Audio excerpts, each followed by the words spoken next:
नमस्कार मंडळी, स्वागत आहे आपला नवीन व्हिडिओमध्ये. तर मंडळी, आज आहे 15 ऑगस्ट. आज 15 ऑगस्टच्या दिवशी ना देश आझाद झालं होतं. ते सगळ्यांना माहिती आहे. त्याच्याबद्दल आपण काय बोलायची पण नाही, बोलू शकत पण नाही. पण देश तरी आझाद झाली होती, पण अजूनपर्यंत इंग्रजांचा आम्ही गुलाम होतो. पण आतापर्यंत आम्ही पण गुलाम आहे ही नेता लोकांची. आता आम्ही नेता गुलामीच आहे. आणि लोकशाही फक्त नावाचं आहे, कामाचं काहीच नाही आहे. लोकशाही सगळंच म्हणतात, लोकशाही लोकशाही लोकशाहीच नाही आहे. तुम्ही हे आता नेताशाही चाललेली आहे. तुम्ही एखाद्या नेत्याबद्दल बोलू शकता ना की हे खड्डा आहे साहेब, हां का? मग त्याचा नेताशाही ते दाखवणार आहे तुम्हाला. तुमच्या घरात पण घुसून येऊन दाखवणार आहे. त्याचं कानून काहीच नाही होते.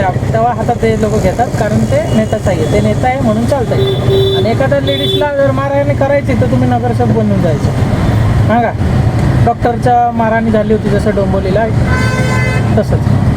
आणि त्यामुळे नेताशाही चाललेली मी बोलतो आहे. असं लोकशाही तर राहिलंच नाही आहे. आणि गळचप्पी तर सरकार फुल आहेच आहे, गळचप्पी पण चालू असते. मग काय करायचं नाही, त्यामध्ये आपण चालू आहे. इमानदारीमध्ये सगळं कामं करत राहायचं मंडळी. आपण सिस्टमला वाईट बोलतो आहे, आपण देशाला कधी वाईट बोलत नाही आहे, हां का? हेच मी माझं हेच सांगणं आहे. आता तर मी निघालेले उल्हासनगरला आहे सध्या.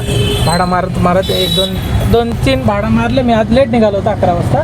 2-3 भाडा मारले. आता बघूया इथनं आपल्याला काय ना काय पडेल की नाही पडेल. आज भाडा आहे आणि नाही असं आहे. म्हणजे पडते, कधी पडते कुठल्या ठिकाणीवरून आणि कुठल्या ठिकाणीवरून नाही पडते.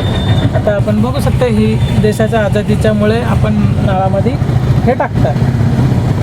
तर नंतर आपण म्हणतात गटर जाम होत आहे, बाकी काही नाही. आपण थांबा 1 मिनटं, भाडा कुठला पडतं आहे.